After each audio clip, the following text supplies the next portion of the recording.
हैं प्रदेश का नंबर 1 और सबसे भरोसेमंद news channel India news Uttar Pradesh Uttarakhand. आपके साथ हूं मैं सोनल दहिया। वक्त हो चला है बड़ी बहस का। बात होगी पीएम मोदी एक बार फिर से पश्चिमी यूपी से शंखनाद करेंगे। दरअसल प्रधानमंत्री नरेंद्र मोदी यूपी की सियासी राजधानी कहे जाने वाले मेरठ से चुनावी शंखनाद की शुरुआत करेंगे। मेरठ में उनके साथ राष्ट्रीय लोकदल के अध्यक्ष चौधरी जयंत सिंह और मेरठ सीट से बीजेपी के प्रत्याशी अरुण गोविल एक मंच पर दिखाई देंगे। 2024 आम चुनाव में पीएम मोदी की ये पहली जनसभा होगी। पहले भी 2 चुनाव में मोदी वेस्ट यूपी से ही चुनाव प्रचार का आगाज कर चुके हैं। 2014 आम चुनाव में पीएम मोदी ने कहा था कि मेरठ में छोटी छोटी बातों पर दंगे हो जाया करते थे। फिर 2019 में उन्होंने पंच दिया, मैं चौकीदार हूं।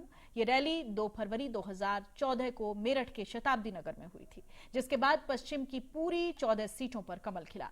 पश्चिमी यूपी से मोदी ने अपनी शंखनाद रैली का आगाज किया तो इसका असर ये रहा कि प्रदेश नहीं पूरे देश में मोदी लहर आ गई। चारों ओर भगवा कमल खिला। पश्चिमी यूपी में पहली बार बीजेपी ने सभी 14 सीटों पर जीत दर्ज करी। ध्रुवीकरण और मोदी लहर का पूरा फायदा बीजेपी को पश्चिम में मिला और इस बार फिर से पीएम मोदी 2014 लोकसभा चुनाव को दोहराने की कोशिश करेंगे। इसी मुद्दे पर हम चर्चा करेंगे। उसमें आपको सबसे पहले सुनवा देते हैं बीजेपी और कांग्रेस की प्रतिक्रियाएं और इंडिया न्यूज की एक रिपोर्ट आपको दिखाते हैं। 2014 में जो तोड़ो फोड़ो लूटो की संस्कृति इस पूरे देश में व्याप्त थी, उसके विरुद्ध एक व्यक्ति जो उठ खड़े हुए वो नरेंद्र मोदी। उन्होंने जो नारे दिए, जो उन्होंने परिश्रम किया, उन्होंने बताया कि यह पूरा देश छोटी छोटी बातों पर दंगे पे उतारू हो जाता है और लोग दंगे में अर्थशास्त्र जोड़ते हैं और अर्थशास्त्र और स्वार्थ शास्त्र जुड़ा रहता है पार्टियों का। उसके बाद 2014 के बाद जब उन्होंने जो जातियों में, वंशवाद में, परिवारवाद में जो लोग सिमटे हुए थे, उनके विरुद्ध उन्होंने एक ऐसा नारा दिया, सबका साथ, सबका विकास और सबका प्रयास। उसको लेकर के जब हम आगे बढ़े, आज हमारा मूल मंत्र बन चुका है। 2019 में उन्हीं पक्षों ने उन पर आरोप लगाया कि ये चोर हैं और राफेल के सौदे को लेकर के जब बात खड़ी हुई तो प्रधानमंत्री नरेंद्र मोदी जी ने कहा कि एक पैसा भी कोई देश के बाहर नहीं ले जा पाएगा, कोई पैसा नहीं रख पाएगा, क्योंकि मैं इस देश का चौकीदार हूं। और उन्होंने अपने आप को चौकीदार साबित किया। चौकीदार पर जनता उनके साथ थी। यह महाभारत है। और मैं कहना चाहूंगा कि आज लोकतंत्र में जनता जनार्दन होती है और जनता जिसके साथ होती है वही जो है वो सिकंदर होता है, वही प्रभु श्री राम, वही प्रभु श्री कृष्ण होता है। तो ऐसे में आज अर्जुन के रूप में मोदी है और जनता रूपी जनार्दन मोदी के साथ है। हिंदू, मुसलमान, पाकिस्तान और जुमले, ये निचोड़ है मोदी जी के 10 साल के कार्यकाल का और यही निचोड़ है उनके समस्त चुनावी अभियानों का। वो जहां जाएंगे वो तुष्टीकरण की बात करेंगे, वो खुद ही द्वारा फैलाए गए दंगों की बात करेंगे, वो झूठे जुमलों की बात करेंगे, लेकिन जो अपने मैनिफेस्टो में वो लिखते हैं वो वादे, उन पर बात नहीं करेंगे। आप 2014 का मैनिफेस्टो उठाकर देख लीजिए, आप 19 का मैनिफेस्टो उठाकर देख लीजिए, जो बड़े बड़े कपोल कल्पनाओं वाले मैनिफेस्टो में वादे किए गए थे, अगर कोई पूरे हुए हों तो कोई बात है। जहां पर जा रहे हैं वेस्ट यूपी में वो चुनावी अभियान की शुरुआत करने के लिए, वहीं के किसानों का दर्द पूछने, 10,000 करोड़ से ऊपर का बकाया अभी भी है। तो मोदी जी सिर्फ जुमलों की बात करते हैं, झूठ बोलते हैं और सारे चुनावी अभियान में उनका मंच पर खड़े होकर किस लेवल तक जाकर क्या कह देंगे, झूठ बोल देंगे, बड़े बड़े जुमले फेंक देंगे, इसकी कोई सीमा नहीं है। भारतीय जनता पार्टी उत्तर प्रदेश से मिशन 370 शुरू करने जा रही है, जिसको लेकर के कल यानी कि 31 मार्च को प्रधानमंत्री नरेंद्र मोदी इस मिशन की शुरुआत करने जा रहे हैं। आपको बताते चले कि भारतीय जनता पार्टी के लिए मिशन 370 है क्या। दरअसल 2019 में हर बूथ पर जितने वोट मिले थे उसमें 370 पार करने का जो एक टारगेट है वो सेट किया जा रहा है, जिसको लेकर के बात की जाए अगर बनारस की तो वहाँ पर 65,000 जो कार्यकर्ता हैं वो टिफिन बैठक करेंगे, अपने अपने घरों से टिफिन लाएंगे और कई चीज़ों पर विचार विमर्श करेंगे। और इसके बाद जितने भी 650 बूथ हैं वहाँ पर अलग अलग ड्यूटीज़ अपॉइंट कर दी जाएगी। और इसके बाद आपको बताते चले कि फिलहाल बनारस के बाद से पूरे उत्तर प्रदेश में ये जो मिशन है 370 ये चलने लगेगा और ओवरऑल अगर मैं बूथ की बात करूं तो 1.68 लाख बूथ हैं और इसमें अलग अलग लोग अपॉइंट किए जाएंगे जिस तरीके से अब जो वोट्स हैं उसकी गिनती किस तरीके से बढ़े। तो कल फिलहाल प्रधानमंत्री नरेंद्र मोदी वर्चुअल कनेक्ट करेंगे, संबोधन करेंगे बनारस से और उसके बाद 31 मार्च ही यानी कल को प्रधानमंत्री जो मेरठ में संबोधन है वो भी करेंगे। और आपको बता दें जिस तरीके से मुख्यमंत्री ने प्रबुद्ध सम्मेलन से शंखनाद किया था वैसे ही अब प्रधानमंत्री नरेंद्र मोदी भी मेरठ से चुनावी शंखनाद करेंगे और इसमें भारतीय जनता पार्टी के सहयोगी दल यानी कि राष्ट्रीय लोक दल के जो प्रमुख हैं जयंत चौधरी वो भी प्रधानमंत्री नरेंद्र मोदी के साथ मंच साझा करेंगे। और साथ ही अरुण गोविल की अगर बात की जाए तो वो मेरठ से प्रत्याशी बनाए गए हैं। फिलहाल अब इसमें प्रचार को लेकर के भारतीय जनता पार्टी पूरी तरीके से सजग है कि जिस तरीके से अब लोकसभा चुनाव का प्रक्रिया शुरू होने वाली है, प्रोसेस शुरू होने वाला है, तो अब प्रचार को लेकर के जो पूरा फोकस है वो अब भारतीय जनता पार्टी कर रही है, जिसको लेकर के खुद प्रधानमंत्री नरेंद्र मोदी कल बनारस से वर्चुअली जुड़ेंगे, 370 मिशन की शुरुआत करेंगे और उसके बाद मेरठ में अपनी चुनावी रैली से शंखनाद करेंगे। लखनऊ से वीडियो जर्नलिस्ट अर्शद के साथ मैं निकिता सरीन, इंडिया न्यूज के लिए। तो प्रधानमंत्री नरेंद्र मोदी मेरठ से चुनावी शंखनाद करने जा रहे हैं और उसके बाद किस तरह का अब गणित बदलेगा, क्या वहां पर रहेगा, ये तो वक्त बताएगा। लेकिन उससे पहले मंथन लगातार जारी है। अवनीश त्यागी बीजेपी के प्रवक्ता हमारे साथ जुड़ गए हैं। अवनीश जी, आपका बहुत बहुत स्वागत है। चंचल कुमार सपा के प्रवक्ता हैं, आपका बहुत बहुत स्वागत है। रोहन सिंह कांग्रेस के प्रवक्ता हमारे साथ हैं। रोहन सिंह जी, आपका बहुत बहुत स्वागत है। जिया मंजरी राजनीतिक विश्लेषक हैं, आपका भी बहुत बहुत स्वागत है। सबसे पहले अवनीश त्यागी जी, आप ही का रुख कर लेती हूँ। पश्चिमी यूपी को आपने टारगेट किया है। अगर हम 2019 में देखें तो पश्चिमी यूपी कमजोर रहा आपका, और वहीं से चुनावी शंखनाद कैसे देखते हैं? अब क्या सियासी समीकरण बदलेगा? देखिए, 2019 का जो गठबंधन था वो विपक्ष का, वो मुझे ऐसा लग रहा है उत्तर प्रदेश में सबसे बड़ा गठबंधन, इससे बड़ा गठबंधन नहीं हो सकता। और उसके बावजूद भी भारतीय जनता पार्टी ने जो उपलब्धियां हासिल की, पश्चिम से ही शुरू हुई और वो बात तक चली, उत्तर प्रदेश में जिस तरह से वोटें मिली, जिस तरह से सीटें मिली, वो भारतीय जनता पार्टी के लिए अद्भुत थी। क्योंकि सामने पूरा विपक्ष एक था, इसके बावजूद भारतीय जनता पार्टी करके खड़ी थी। माननीय नरेंद्र मोदी जी के नेतृत्व में, माननीय योगी आदित्यनाथ जी के नेतृत्व में जिस तरह से भारतीय जनता पार्टी को जनता का प्यार मिला, ये उसके कामों का, उसके कार्यक्रमों का, उसकी नीतियों का, उसके नेताओं की उज्ज्वलता का और कार्यकर्ताओं की कर्मठता का नतीजा था कि भारतीय जनता पार्टी को अद्भुत प्यार मिला। और इस बार स्थिति बिल्कुल उलट है। इस बार मोदी जी की लोकप्रियता चरम पर है। काम डबल इंजन सरकार के काम को जनता सराह रही है और स्वीकार रही है। इसी की वजह है पूरी तरह से चिंतित है, हताश है, निराश है और कुंठाग्रस्त। अब आज की तारीख में मैं बता दूं कि विपक्ष के पास कैंडिडेट ढूंढे नहीं मिल रहे, कैंडिडेट को किसी हाल में नहीं मिल रहे हैं। ऐसी स्थिति में वो चुनाव से पहले हार की स्थिति में आ गए हैं। अब उनको केवल 4 जून को ये बताना है कि ईवीएम खराब थी, प्रशासन ने गड़बड़ करी, इसने क्या करा, ये सब बहाने उनको तलाशने अभी से शुरू हो गए हैं। लेकिन भारतीय जनता पार्टी को अपनी नीतियों के कारण, अपने कार्यक्रमों के कारण, उनने प्रधानमंत्री जी की प्रखर और सशक्त उनके नेतृत्व के कारण ये भारतीय जनता पार्टी अपना लक्ष्य पूरा करने जा रही है। 370 पार का जो नारा भारतीय जनता पार्टी के लिए मोदी जी दे रहे हैं उसको पूरा करेंगे। इस बार 400 के पार, एनडीए 400 पार जाएगी और उत्तर प्रदेश की सभी 80 सीटें भारतीय जनता पार्टी जीतने जा रही है। ठीक है, पश्चिम की 9 सीटों को साधने की भी पुरजोर कोशिश आपकी रहेगी और कल ही तय हो जाएगा। ठीक है। चंचल कुमार सपा के प्रवक्ता हमारे साथ जुड़े हुए हैं। चंचल कुमार जी, जिन सीटों पर कमजोर रही पार्टी और वहीं से चुनावी शंखनाद होने जा रहा है, किसी भी पार्टी के लिए अपना आत्ममंथन करना अच्छा होता है कि जहां हम कमजोर रहे वहां फिर से हम मजबूती से लड़ें और जीतें उन सीट्स को। आप कैसे देख रहे हैं? आपकी पार्टी कितनी तैयार है? सोनाली, सबसे पहले तो आपको बहुत बहुत बधाई हो। आपके चैनल को मैं देख रहा हूँ, पट्टियां चल रही हैं, अवार्ड मिले हैं 3-4, बहुत बहुत बधाई हो आपको जी। Thank you. देखिए, जहां तक बात प्रधानमंत्री जी की रैलियों की है, बीजेपी के प्रोग्राम्स की है, मैं बस इतनी बात कहना चाहता हूं, जनता भी प्रधानमंत्री जी को सुन सुन के थक चुकी है। तो इतनी बात केवल कहना चाहती कि प्रधानमंत्री जी अपने 10 साल के कार्यकाल पे चर्चा करो। और आप विश्वास नहीं करोगे, आगे बैठे लोग, पीछे बैठे लोग चिल्लाते हैं कि प्रधानमंत्री 10 साल में आपने क्या किया है उसके बारे में बोल दो, लेकिन प्रधानमंत्री उसके बारे में बोलना नहीं चाहते। प्रधानमंत्री चले जाते हैं पंडित जवाहरलाल नेहरू जी के पास, प्रधानमंत्री पिछली सरकारों को कोसते हैं, उसी में अपने भी सरकारों को कोस देते हैं। पहली चीज, मैं आता हूं उन बातों पे जो भी बात हो रही थी कि भाई रणनीति बनती है। भारतीय जनता पार्टी की रणनीति समझिए। कंगना रनावत जी ने कहा कि आजादी देश को 2014 के बाद मिली, 2000 उसके पहले की आजादी भीख की आजादी मिली थी।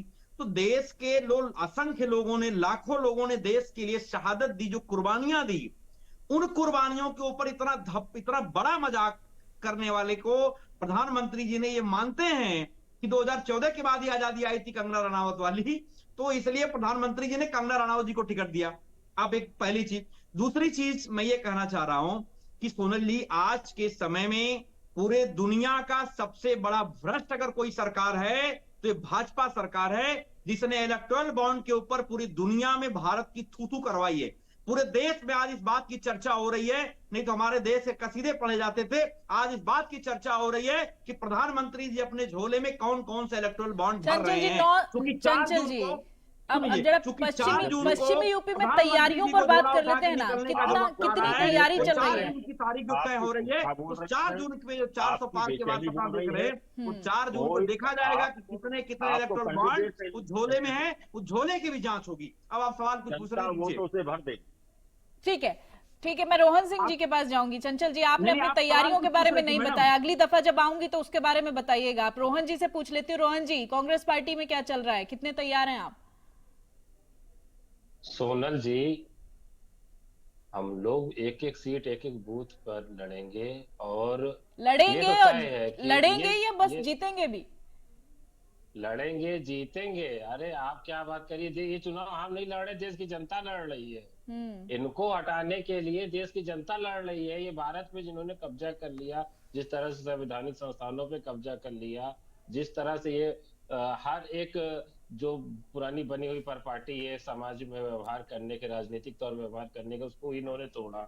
9 बजे आदमी नामांकन करता है, 10 बजे ये ईडी भेज देते हैं। 14 लाख का मिसमैच है। 3 साल के असेसमेंट में ये 1568 करोड़ का रिकवरी भेज देते हैं। इनका 42 करोड़ का कोई मतलब क्या कहते हैं, चंदे का कोई नामो निशान नहीं, देने वाले का डिटेल नहीं, उसमें कोई इनकम टैक्स कुछ कहता नहीं है। तो ये पोस्ट ट्रुथ एरा है। 2014 के बाद ये भारत का व्यवस्था और पॉलिटी में ये बदलाव आ गया है, जिसमें सरकारी तंत्र का, सरकारी मशीनरी का, नियमों का दुरुपयोग और पालन से विपक्ष के खिलाफ किया जाता है, और सरकार के लिए हर एक चीज की आजादी होती है।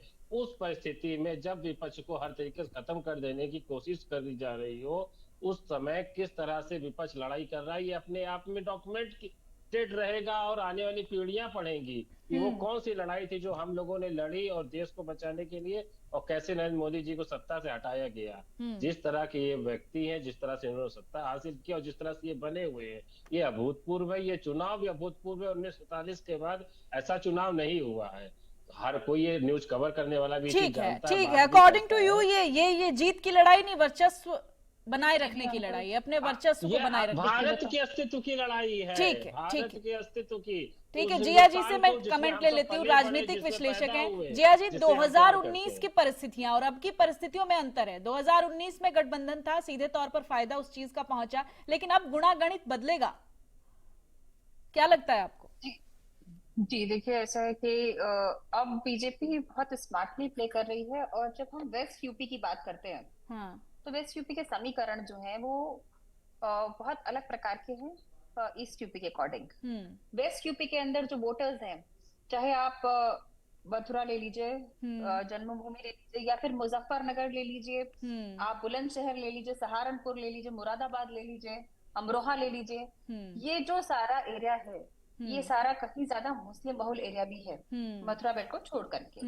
तो अब वहां को ही क्यों चूज किया गया, ये बहुत सोचने वाली बात है कि किस प्रकार से मुस्लिम महिलाओं के लिए भी जो आधी आबादी है उसके लिए एक अच्छे कदम उठाए गए, हलाला बंद करवाया गया, 370 बंद करवाया गया और उनकी प्रताड़ना बंद हुई।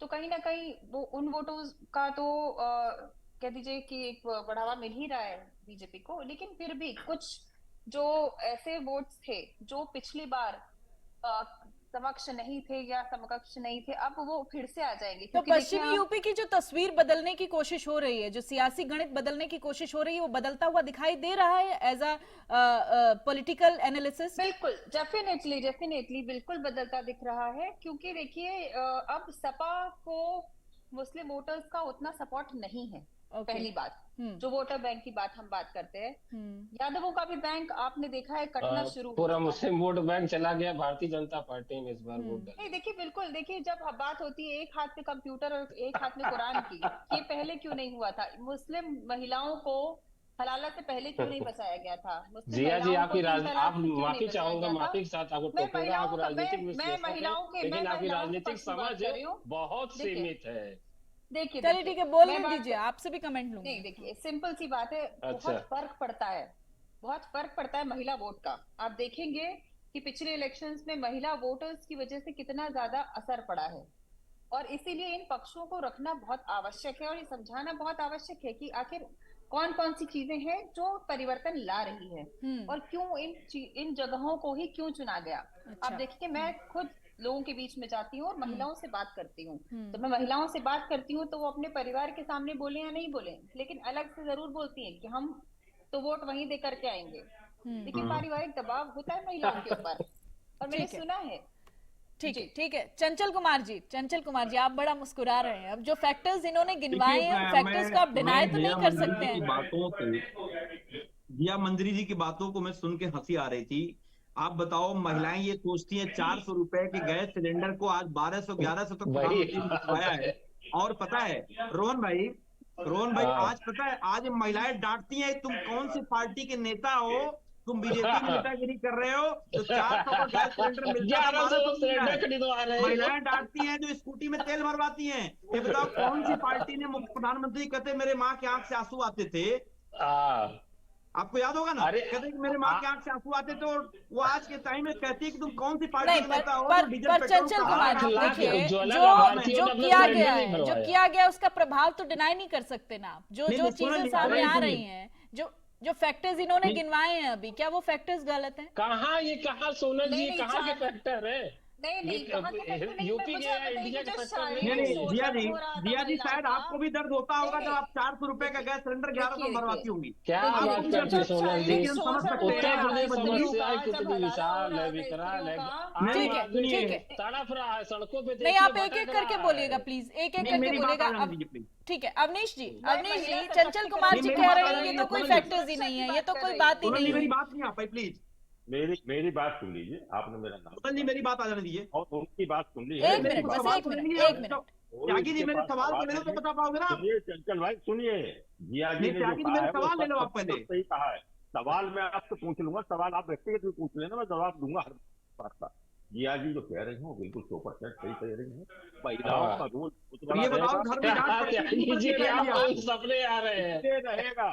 त्यागी जी, घर में डांट पड़ती कि नहीं पड़ती है? बताओ, 400 रुपए गैस सिलेंडर 1100 भरते हो। डांट पड़ती थी जब महिलाओं को अत्याचार होते थे, जब अरे कहाँ अत्याचार खत्म हो गए? यहाँ तो आपके सांसद बने हुए महिला अपराध में उत्तर प्रदेश मणिपुर का मामला, जिया मंजरी जी पूरी बात को जगह पर लेके जा रही है, जहाँ हम सब लोग उठा खोल के बैठेंगे और 10 साल का इतिहास बताएंगे, कहेंगे 200 घटनाएं गिनाएंगे और कहेंगे जिया मंजरी जी बताइए कहाँ पर वो महिलाओं के सम्मान की बात हो गई है, महिलाएं आ गई। अब आप एक एक करके बोलते तो आपकी सारी बातें सुनाई देती। अब ठीक है, बहुत छोटा कमेंट लूंगी चंचल जी, बहुत जल्दी से, क्योंकि समय नहीं है। अवनीश जी, ओके, ऑल राइट, ठीक है, वक्त बहुत कम है मेरे पास। एक एक करके बोलिएगा प्लीज, छोटा कमेंट। एक बार चंचल कुमार जी, बस छोटा सा कमेंट, बहुत छोटा सा। ठीक है, अवनीश जी, हो गया प्लीज हो, प्लीज। चलिए, मेरी आवाज शायद आप तक जा नहीं रही है, आप सभी बोले जा रहे हैं, आपकी किसी की भी आवाज क्लियर नहीं है। बहुत शुक्रिया आपका अवनीश जी हमारे साथ जुड़ने के लिए। चंचल जी आपका बहुत शुक्रिया, रोहन सिंह जी आपका बहुत शुक्रिया, जिया मंजरी आपका बहुत शुक्रिया। तो जिन 9 सीटों पर पिछली बार परफॉर्मेंस अच्छी नहीं रही बीजेपी पार्टी की, वहीं से चुनावी शंखनाद होने वाला है। वेस्ट को ही चुना गया है चुनावी आगाज के लिए। अब देखना यह होगा कि जिन 9 सीटों पर परफॉर्मेंस ठीक नहीं रही, अब की बार क्या जो मुद्दे गिनवाए जा रहे हैं बीजेपी की तरफ से वो वहां पर हावी रहते हैं, क्या तस्वीर बदलती है, ये एक बड़ा सवाल है। फिलहाल वक्त एक छोटे से ब्रेक का, फौरन होंगे हाजिर।